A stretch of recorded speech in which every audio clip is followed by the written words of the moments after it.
grew up in Ketchikan, Yes, I did. Alaska. What was your childhood like, and did you find it hard to leave the last frontier? Childhood was, I mean, honestly, I can't ask for a more amazing childhood. Like my parents, great, love them, raised me in a very rural place, and come to find out now how beneficial that was at a young age. I learned to appreciate that a lot in the times I had by myself out in the AK. But as amazing as it was, it's very isolating. So I think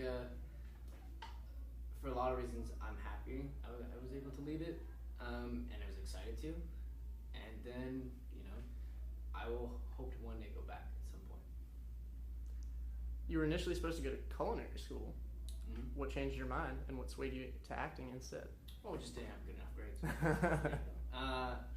It's pretty simple. No, like I learned that I had a passion for something else. Hint, hint, it's acting, and that kind of grew to be that way.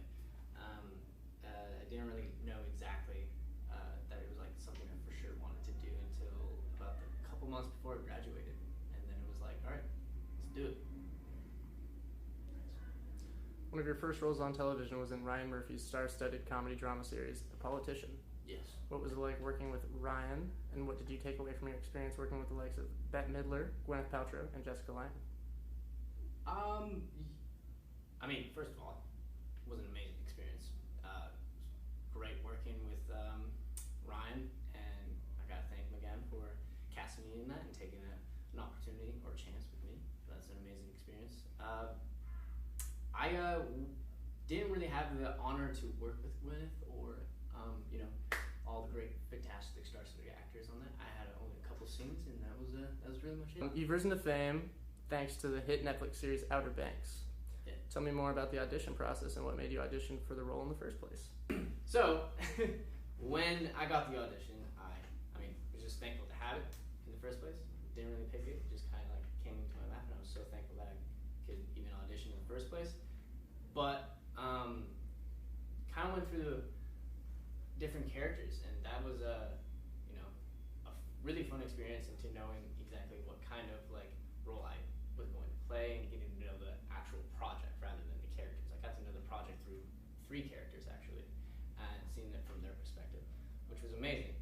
And landed on JJ. So thank you so much, Outer Banks, for casting me as JJ. What has your experience been like forging a path in the film industry as a young actor? What have been some of your personal highs and lows? Personal highs, personal lows in the film industry. I think, man, you gotta get used to rejection a lot, by a lot. So I think that's one of the lows of the film industry. Well, some of the highs though is the highest highs that you can possibly have. Feeling like you're getting somewhere as an artist and feeling that chance of when you do book a job is definitely one of the highest you can feel. So that's what I would say. In Outer Banks, you play a young surfer named JJ Maybank.